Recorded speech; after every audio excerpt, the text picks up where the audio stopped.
Olá, boa noite. Aqui quem fala é o pastor Hélio Piveza Filho, sou pastor aqui da Igreja de Interlagos. Hoje é dia 7/12 de dezembro, de 2025, e nós estamos aqui nos reunidos para o culto da família. O site da igreja, aqui é o culto da família, ocorre todo domingo às 18 horas. Você é convidado nosso a participar, fique à vontade. No nosso site da igreja, o www.igrejadeinterlagos.com.br, você vai encontrar os nossos horários de culto e um botão no canto superior direito ao vivo. E aí você pode participar dos nossos cultos, fique à vontade. Os nossos cultos são todos gravados, disponibilizados no YouTube, cujo canal é Igreja de Interlagos, tudo junto. Estamos também no Instagram, no Facebook, siga-nos lá.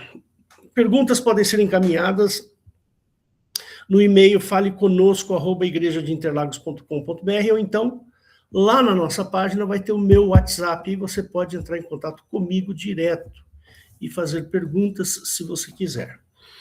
Pediria que você comente, curta e compartilhe e diga de que lugar que você está nos assistindo. Quando você faz isso, o algoritmo do YouTube, ele acaba indicando para mais pessoas, e aí o nosso canal vai ter alguma relevância.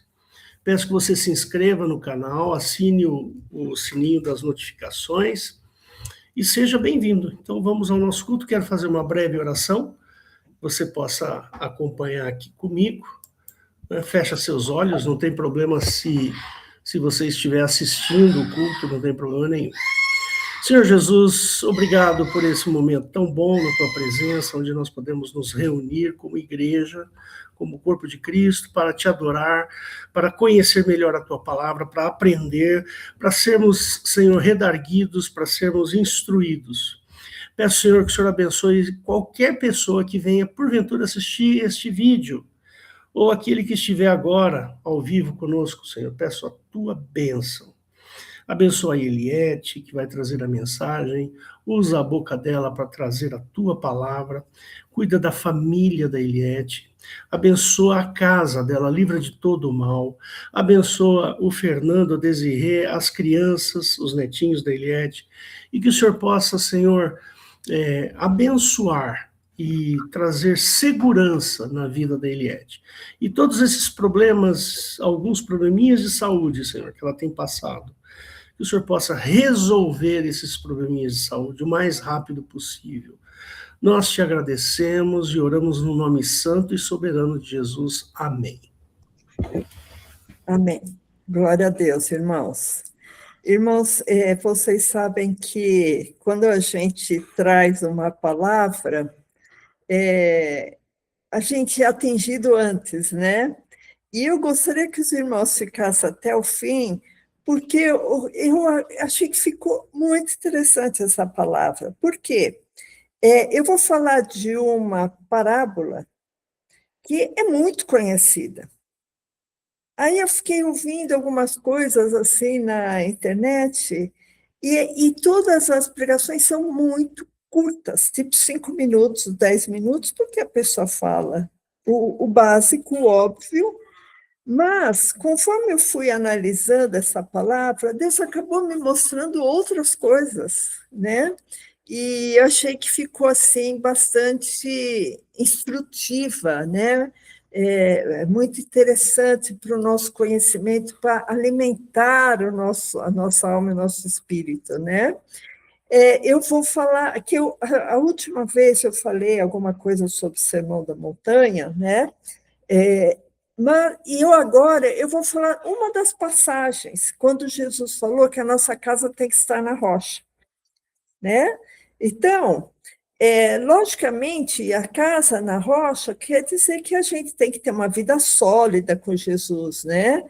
Tem que viver os ensinamentos de Jesus, em contraste com aquela casa na areia, né? Que seria uma vida cristã, mas sem muito comprometimento, né? Sem muita obediência aos ditames divinos, né? Aos ditames de Jesus. Então, aí tem a figura, vai vir a tempestade, né?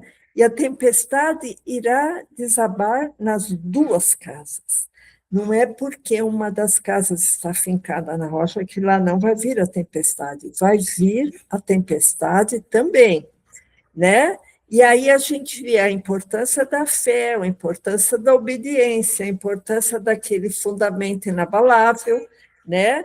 Que, apesar das agruras que a gente passa, das tempestades, das decepções, das tentações, aquela casa permanece em pé, né? Então, como eu disse, o homem prudente é o que constrói na rocha, certo? É aquele que tem um alicerce em Cristo. O homem sensato é o que constrói na areia. O que é areia? A gente vai ver o significado da areia, que ninguém fala, vocês vão saber hoje o significado da areia. As tempestades, né, como eu disse, são as diversidades, as lutas, né, que a gente tem no dia a dia, que acaba mostrando para nós se nós estamos mesmos na rocha, ou se a gente está flutuando na areia, né? Então, irmãos, tudo, assim, o fulcro, a visão dessa parábola é saber, eu estou fundamentada na rocha? Né? Esse é o convite que existe na reflexão dessa parábola. Eu estou fincada na rocha? Assim, essa é a pergunta que se faz, né? A minha fé é genuína, a minha obediência em Cristo é estável ou depende das circunstâncias, né? Ela é inabalável, o meu comprometimento com Cristo depende das circunstâncias, se tudo vai bem eu me comprometo, mas começa a ter muita adversidade, eu me decepciono, eu me afasto, eu fico de bico, de cara feia com Jesus, porque ele não me abençoou tanto quanto eu queria que ele me abençoasse, né? Então, é isso mais ou menos que a gente vai ver. Essa parábola, ela está descrita em Mateus 7, mas eu queria refletir com vocês Lucas, porque Lucas, eu queria até que o pastor abrisse Lucas 6,46, define melhor essa parábola. Olha, irmãos, eu vou correr hoje porque tem bastante coisa para falar e eu tenho que terminar em meia hora. Então, Lucas 6,46 fala assim, deixa eu pôr aqui no meu celular para eu ver quando o pastor achou. Lucas 6,46 fala assim, por que me chamar Senhor, Senhor? Por que me chamar Senhor, Senhor, e não fazeis o que eu digo? Verso 47. Qualquer que venha a mim e ouve as minhas palavras e as observa, eu vos mostrarei a quem é semelhante. É semelhante ao homem que edificou uma casa e cavou. Eu quero até que os irmãos vejam essa palavra.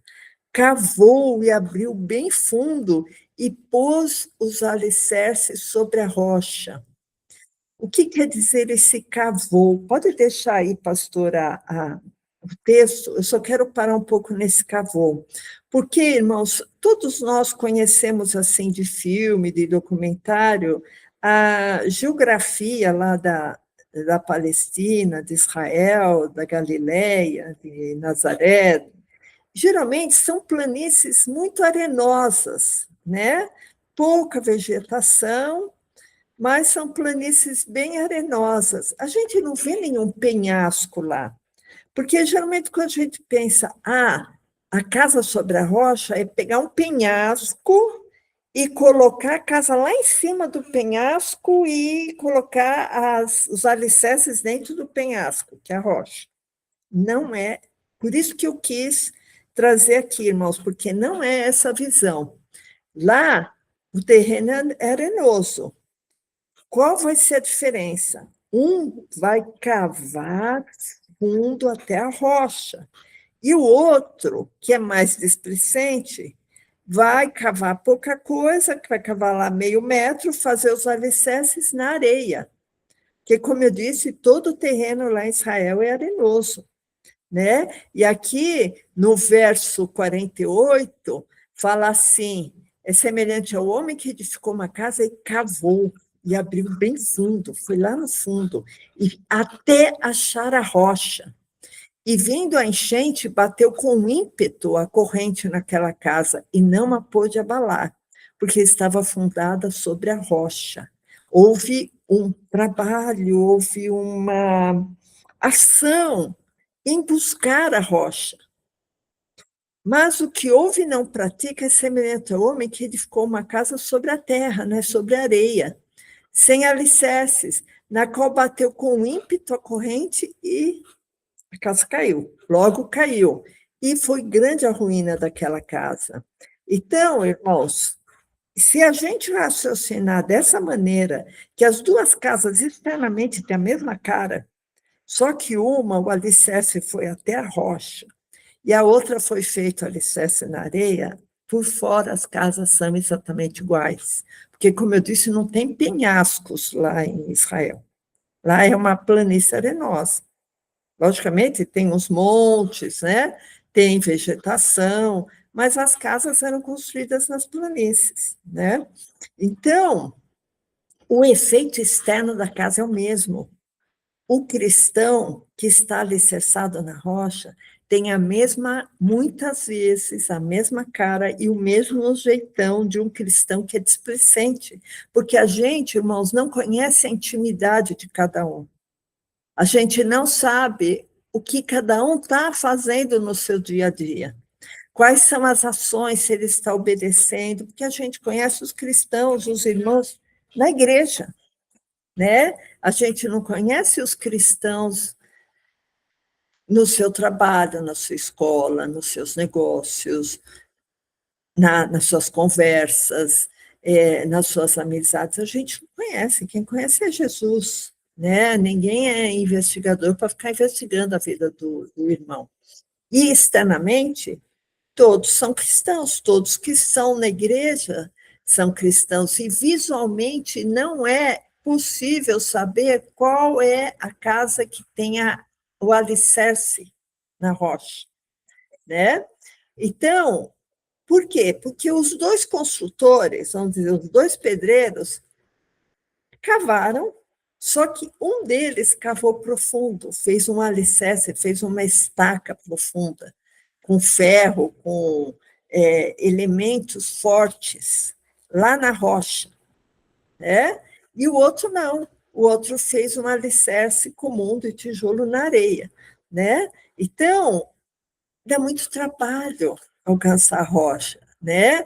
Existe um gasto de tempo, né? Aquele que cavou mais profundo, logicamente, existiu uma profundidade espiritual naquela casa, né? Então, houve um gasto da vida, um gasto de tempo, uma separação das coisas do mundo, né? Ele teve que cavocar primeiro sobre a areia, né? Foi tirando areia, até achar a rocha do que foi o verdadeiro alicerce. Então, o que isso quer dizer, irmãos? Que cantar na igreja, que ouvir sermão, que ser constante para ir na igreja, é o que fala Senhor, Senhor, e a Bíblia fala, não é o que diz Senhor, Senhor, que entrará no reino de Deus, mas sim o que pratica a vontade do Pai que está nos céus, né? Então, quando a gente pensa assim, como está a minha vida diante de Deus? Eu estou fincado na rocha ou estou na areia? Né? Então, o que está na areia, ele não odeia Jesus, ele não é herege, só que ele não se entregou totalmente para Jesus. Né? Ele não está obedecendo totalmente a Jesus. Então, esse, na parábola, é considerado um insensato. Né? O insensato é aquele que a casa dele está num lugar que não é muito confiável. Né? Então, ele está construindo uma casa que não está baseada em Cristo. Né? mais ou menos o que ele ouviu, mais ou menos cristão, mais ou menos erra, ou às vezes acerta, e não liga muito. Não tem assim aquele compromisso com Jesus, né? Então, ele não está praticando a palavra de Jesus, né? Ele está, vamos dizer, sobrevivendo no Evangelho. E isso dá uma grande diferença, né? Provérbios fala assim, irmãos, que a sabedoria edifica a casa, né? E o entendimento estabelece a casa. Sempre com uma visão pessoal, não quer dizer a casa em si, o tijolo, as paredes, quer dizer a gente, né? Então, a, essa ideia do cristão obediente ser a casa que está fincada na rocha, quando Lucas descreve, ele fala assim, quem fizer essas coisas, herdará o reino dos céus, né? Que Mateus tinha uma pegada mais para os cristãos judeus, né? E Lucas já fala em reino de Deus, né? Porque culturalmente, como eu já disse, os judeus, eles tinham muito medo de pronunciar a palavra Deus. Então, eles falam, não, o reino é dos céus, né? Mas a gente sabe que eles estavam se referindo ao reino de Deus, né? Então, irmãos, esse homem sensato, o que esse homem sensato ele vai fazer? Ele vai ouvir a palavra e vai praticar, não vai ficar retida nele a palavra, né? Então, quando vier as adversidades, que seria a tempestade, né? Aquela casa não vai ruir, certo? Como a gente já ouviu. Então, seria mais ou menos assim, duas pessoas vão na igreja, duas pessoas escutam a palavra, duas pessoas se convertem, duas pessoas gostam de Jesus, só que uma delas vai se entregar totalmente e a outra vai ficar meio misturado na areia, que a gente já vai ver o que é areia, né? Porque quando a gente pensa em construção, irmãos, talvez um técnico saiba falar melhor, mas uma coisa primordial numa construção é uma sondagem do solo, né? Então, essa sondagem, logicamente, é um processo técnico, né, de engenharia, que vai perfurar lá o solo até encontrar um terreno rochoso, certo? Então, isso tem a ver com praticar a palavra. Porque não adianta aqueles dois que vão na igreja, aqueles dois que se entregam, aqueles dois que batizam, só que um só vai praticar, o outro não vai. O outro vai praticar o que ele acha conveniente para ele. Aí é aquele cristianismo de conveniência. Será que é conveniente eu obedecer a Jesus? Será que é conveniente eu seguir o que está escrito na Bíblia? Será que é conveniente eu deixar de fazer a minha vontade para fazer a vontade de Jesus? Esse é o evangelho da conveniência. Esse é o evangelho da casa na areia, né? Porque a tempestade, irmãos, vai vir para os dois, para as duas casas. A tempestade vai vir. Não, isso aí, irmãos, é um alerta muito grande para o novo cristão que se converte e acha que não vai ter tempestade na vida dele. Vai vir. Infelizmente, vão aparecer várias tempestades. Você vai reconhecer o verdadeiro cristão na tempestade. Jesus sabe o que está no nosso coração, mas às vezes nem a gente sabe. A gente não sabe a nossa reação frente a uma luta. Será que a minha reação frente a uma luta, uma doença, uma decepção, um problema familiar, um problema econômico, vai ser desistir? Vai ser, Jesus não está cuidando de mim? Vai ser, eu vou me desanimar dessa religião porque Deus não atende minhas orações? Será que vai ser assim? Essa é a tempestade. A casa vai ficar em pé, eu vou continuar louvando a Deus, adorando a Deus, buscando a Deus, confiando em Deus, sabendo que a vontade de Deus é boa, perfeita e agradável? Ou eu vou desabar? ou eu vou desmaiar frente a Deus, ou eu vou xingar, ou eu vou pensar, eu não vou louvar mais a Deus, não, porque minha vida está tão atribulada. Então, irmãos, essa é a diferença da casa que está na rocha, porque vai vir a tempestade e essa casa não vai se abalar, né? Então, irmãos, não é gostar de Jesus. Os dois, aqueles dois que construíram suas casas, eles gostam de Jesus. É fazer a vontade de Deus, é praticar o cristianismo na minha vida. É o cristianismo não ser uma situação teórica. Eu gosto tanto de vez em quando, eu leio a Bíblia. Eu gosto de orar para Jesus, porque Jesus me abençoa. Não, não é isso, irmãos.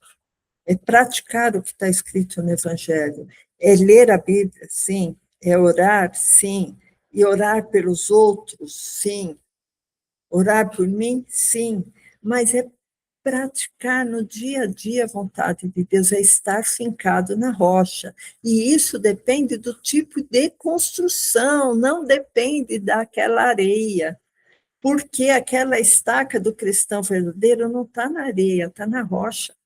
A areia se movimenta, irmãos. A areia, quando vem o vento, ela vai para lá, vem para cá. A areia é muito volúvel. Agora, a rocha não. A rocha é estável, né? Então, vocês veem que nós somos essa casa. E a gente tem que pensar na construção antes de vir a adversidade, antes de vir a tempestade. Bom, então, irmãos, quando a gente decidir ter seriedade na palavra, e não ficar no nosso troninho ad eterno, e quando tem alguma coisa a gente desce do troninho e fala, deixa eu ouvir o que esse pregador aqui vai falar, mas depois eu volto para o meu troninho. Não, irmãos, não, o trono tem que um só estar sentado lá, Jesus Cristo. Bom, eu quero falar sobre a areia, né? O que é areia, né?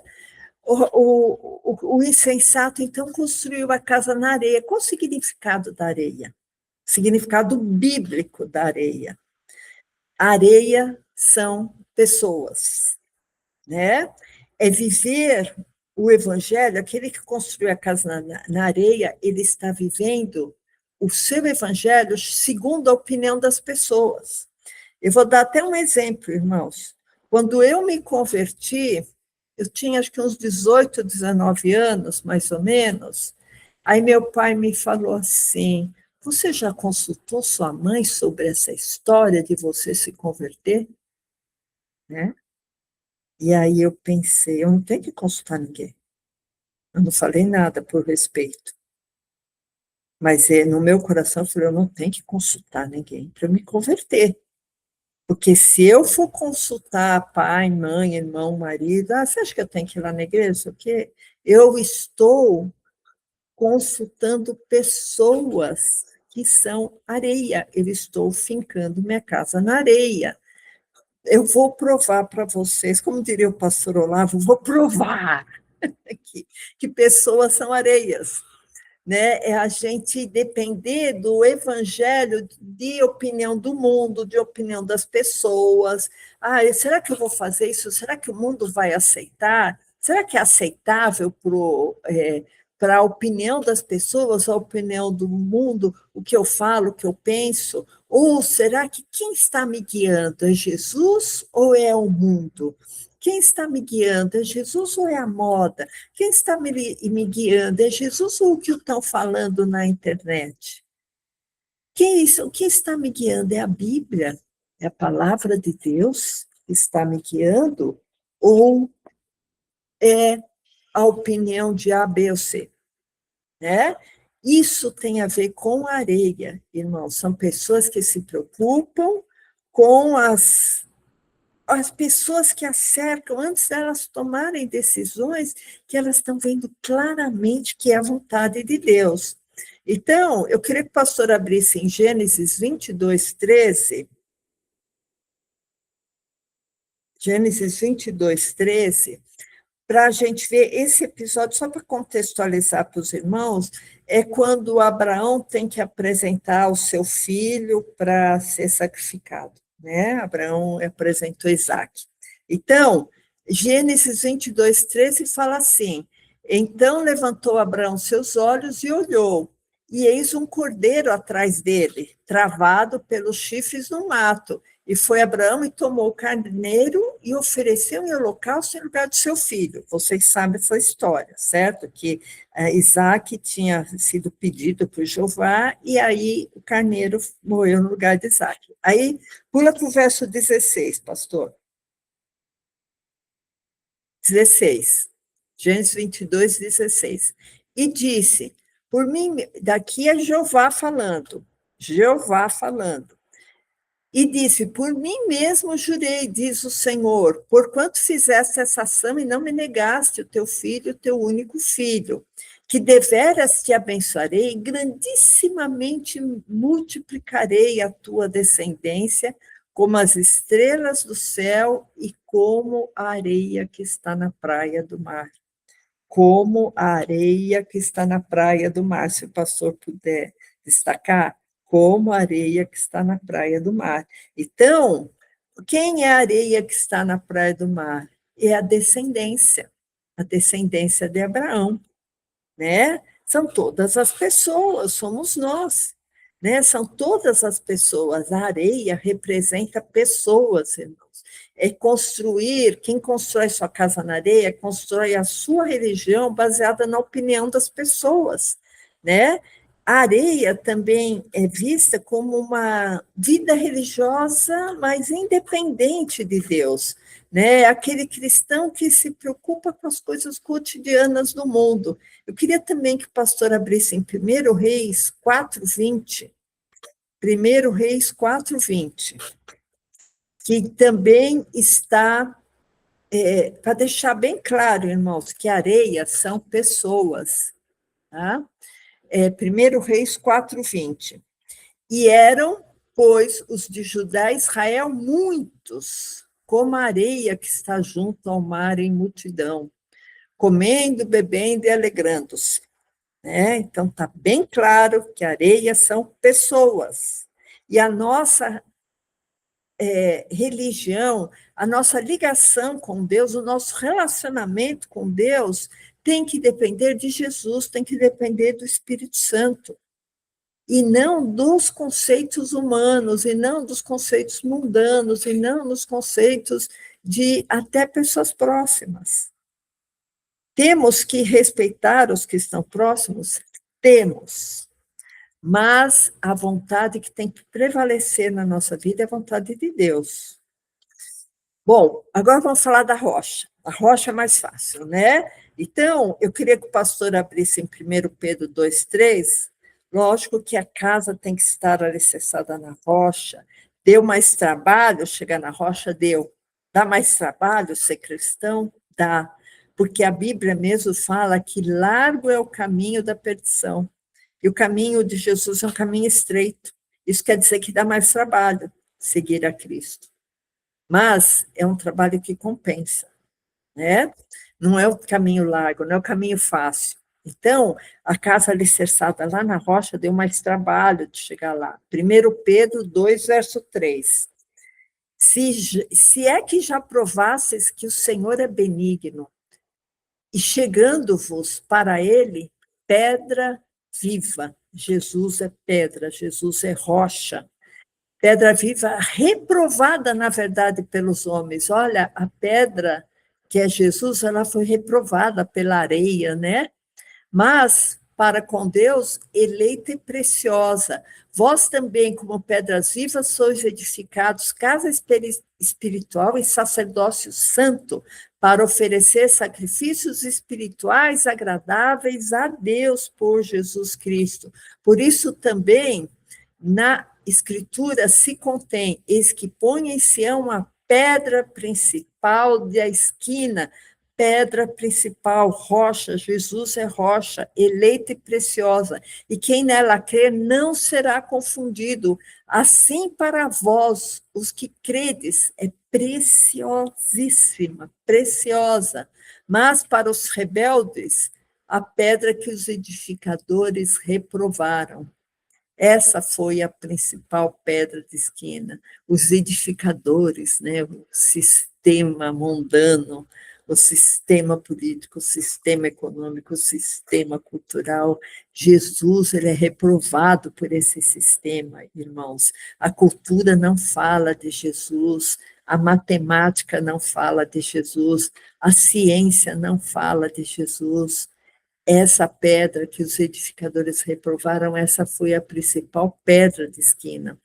E uma pedra de tropeço e rocha de escândalo. Mas vós sois a geração eleita, o sacerdócio real, a nação santa, o povo adquirido, para que anuncieis as virtudes daquele que vos chamou das trevas para sua maravilhosa luz. Então, já vimos o que é areia é povo, é mundo. Já vimos que é pedra, que é Jesus, que é a rocha, a casa tem que estar na rocha. Agora vamos ver a tempestade. Tempestade, irmãos, são as diversidades, né? Quem manda essas adversidades? Eu acho que o raciocínio mais, assim, imediato é a pessoa falar, é o diabo, né? O diabo que acaba entrando nas outras pessoas que nos cercam e vem nos confrontar, nos humilhar, né? Ou o diabo que vai nos cirandar, né? Como cirandou a Pedro, ou o diabo que vai oprimir, ou o diabo que vai colocar situações difíceis, mas não é isso que a Bíblia fala. Não é isso, irmãos. A tempestade tem um dono. A tempestade na Bíblia, isso também eu não vou excluir, tá? Porque, como está escrito em Jó, o diabo é a mão de Jeová, o diabo é o operador de Jeová, né? Quando Jeová mandou todas aquelas pragas para Jó, Jó falava assim: a mão de Deus pesou sobre mim. Né? E a pessoa, às vezes, quando quer agredir outra, está com raiva, né? Aquele cristão raivoso que fala, a mão de Jeová vai pesar sobre você. Isso não é cristão, irmãos, isso não é bíblico, isso não é dar a outra face, isso não é mostrar o amor de Jesus. Jesus nunca mandou a mão de Jeová pesar sobre ninguém. Então, como dizem, fica essa dica. Não é bíblico mandar a mão de Jeová pesar sobre ninguém, porque a mão de Jeová é o diabo, como está escrito na Bíblia. Então, o que é a tempestade? São as lutas, a adversidade. Mas quem é o dono daquela tempestade? Eu queria que o pastor abrisse em Naum 1, verso 2. Tá? Toda vez que na Bíblia fala, se você pegar a chave bíblica lá de busca, toda vez que fala tempestade está associado ao efetuador da tempestade, é Jeová. E só um parêntese, irmãos, nós cremos que Jeová não é o Pai. Será que foi um anjo que falou? Será que foi uma revelação de um homem que falou? Não, é a própria Bíblia que fala e prova em milhares de evidências que o Pai não tem nada a ver com Jeová. Jeová é o Deus do Velho Testamento e é o Deus desse mundo. É o Deus criador de um homem defeituoso. Jesus veio revelar o Pai, um Pai de amor, de poder, perdoador, que transforma o homem feito por Jeová em um novo homem através do batismo e através da lavagem da água pela palavra. Então, o Pai é o verdadeiro Deus, Pai, Filho e Espírito Santo. Jeová é o Deus desse mundo, é o príncipe desse mundo que segue o entendimento dos incrédulos, é aquele Deus que deu aquela lei, através de Moisés, para a condenação do homem. Então, Naum 1, verso 2, fala assim, o Senhor, Senhor, letra maiúscula, em Velho Testamento significa Jeová, Jeová é Deus zeloso e vingador. O Jeová é vingador e cheio de furor. O Senhor toma a vingança contra os seus adversários e guarda a ira contra os seus inimigos. O Senhor é tardio em irar-se, mas grande em poder, e ao culpado não tem por inocente. O Senhor tem o seu caminho na tormenta e na tempestade. Jeová tem o seu caminho na tempestade, e as nuvens são o pó dos seus pés. Os caminhos de Jeová estão na tempestade. Lembra lá da tempestade que vai vir sobre as casas? Jeová é o dono da tempestade. A tempestade, irmãos, estava presente quando a lei de Jeová foi dada a Moisés. Eu queria que o pastor abrisse em Hebreus 12, 18. Hebreus 12, 18. Porque aquela lei maldita que foi dada, é a maldição, é a condenação do homem. Aquela lei não é uma lei boa, ela é um aio. Ela é, por algum tempo, ela foi boa porque permitiu alguns bons hábitos. Mas a lei de Jeová não salva ninguém. A lei era somente uma sombra. A lei falava em remissão de pecados através do derramamento de sangue de um cordeiro. Então, a lei serviu para Jesus vir e derramar seu sangue e remir os meus pecados. E através do sacrifício de Jesus, eu poder ter vida. Para isso, a lei serviu. Por isso, Jesus fala que ele veio cumprir a lei nesse quesito, nessa situação. Então, Hebreus 12, 18 fala assim, porque está falando da lei dada a Moisés por Jeová, porque não chegastes ao monte palpável, aceso em fogo, em escuridão, em trevas e tempestades. Irmãos, quando Jeová se fez presente lá no monte, Jeová tem tanto a ver com treva, com escuridão, com tempestade, com ira, que aquele monte ficou envolto a toda essa situação. Tempestade. Então, isso nos faz pensar que muitas dessas tempestades, que às vezes a gente atribui ao diabo, às vezes não é bem o diabo, às vezes é a Jeová. Ou sim, Jeová indiretamente ele usando o diabo. E isso, irmãos, para combater isso, temos que estar na rocha. Verso 19. E ao sonido da trombeta e à voz das palavras, a qual os que a ouviram pediram que se lhes não falasse mais, porque era uma coisa tão horrorosa, assustadora, que as pessoas nem queriam, eu nem quero mais ouvir isso, está me dando muito medo, essa escuridão, essas trevas, essa tempestade. Agora pula para o verso 22, pastor. Mas agora é Jesus, irmãos. Agora não é mais aquele Deus do mundo, o Deus das tempestades, o Deus da ira, o Deus do furor. Agora, verso 22 mudou a situação. Mas chegasses ao Monte Sião, não é mais o Monte Sinai, o Monte da Lei. Agora é o Monte Sião, a cidade do Deus vivo, a Jerusalém celestial e aos muitos milhares de anjos, a universal assembleia e igreja dos primogênitos, porque agora a gente tem o unigênito, que deu origem aos primogênitos, o unigênito Filho de Deus, Jesus Cristo. A igreja dos primogênitos que estão inscritos no céu, e a Deus, o juiz de todos, e aos espíritos dos justos aperfeiçoados, e a Jesus, o mediador de uma nova aliança. E ao sangue da aspersão, que fala melhor do que o sangue de Abel. Então, Jesus é o mediador de uma nova aliança. Se não é por Jesus, irmãos, nós iríamos ficar naquela velha aliança da escuridão, da tempestade, da lei maldita de Jeová que matava o homem. Então, vocês veem que Jesus, ele é a pedra de esquina que foi rejeitada por todo o sistema, porque somente através de Jesus a gente pode sair do sistema de Jeová. Eu queria que o pastor abrisse em Isaías 28:2. Só 3 minutinhos eu já termino, tá, pastor? Isaías 28:2 fala assim. Então, a gente já viu, irmãos, o que é a rocha, o que é a areia, o que é o alicerce, o que são as casas, o que é o homem sensato, o que é o homem prudente. E agora a gente está vendo a tempestade.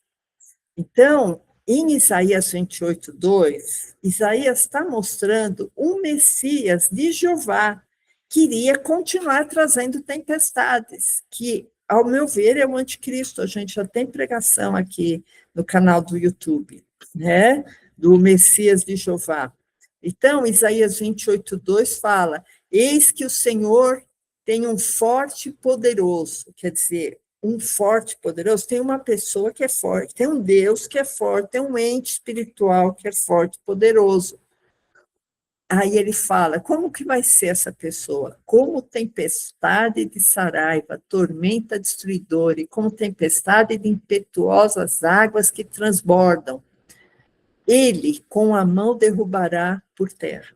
Então, quem não agrada a Jeová vai cair.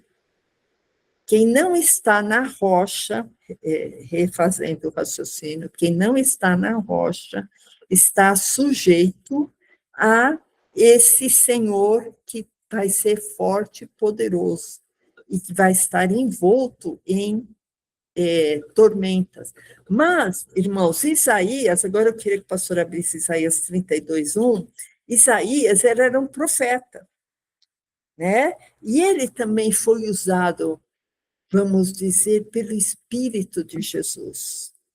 Quando no capítulo 32, no verso 1, fala assim, Isaías falando, eis que reinará um rei com justiça, e dominarão os príncipes segundo o juízo, e será aquele homem como um esconderijo contra o vento, e um refúgio contra a tempestade.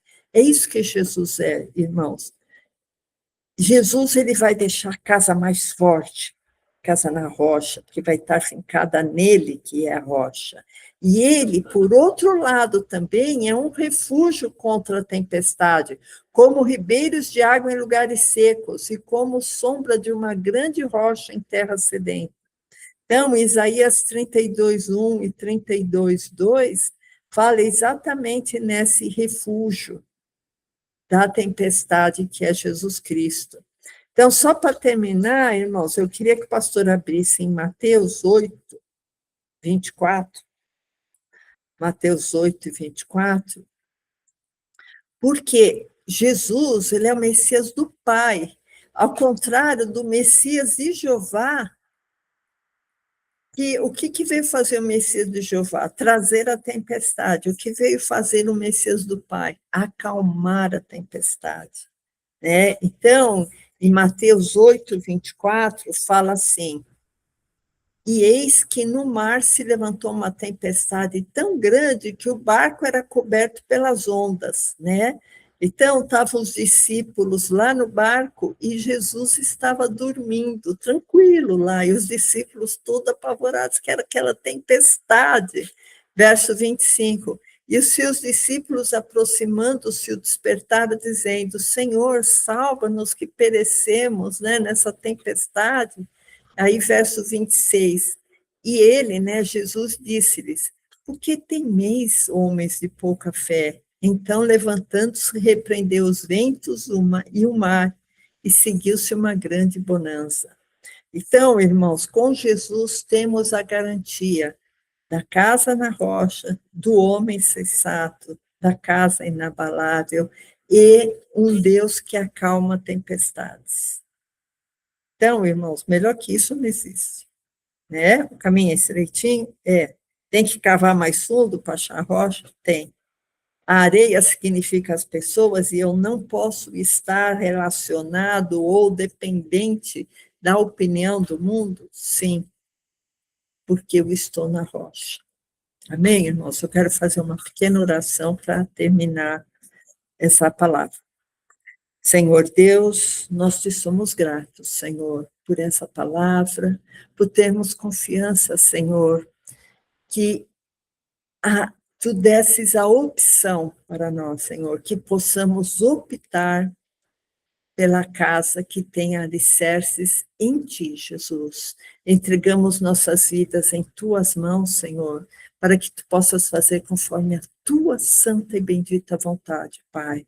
Eu peço pelos meus irmãos, peço, Senhor Deus, pelos nossos queridos, peço, Pai, que Tu possas usar a Tua palavra e usar as nossas vidas para convencer, Senhor, aos nossos próximos, Senhor, que a vida deles tem que estar na rocha, Pai. E que a nossa vida, Pai, esteja em todo tempo, Senhor, na rocha e não na areia. Não queremos dar ouvidos à areia, Pai.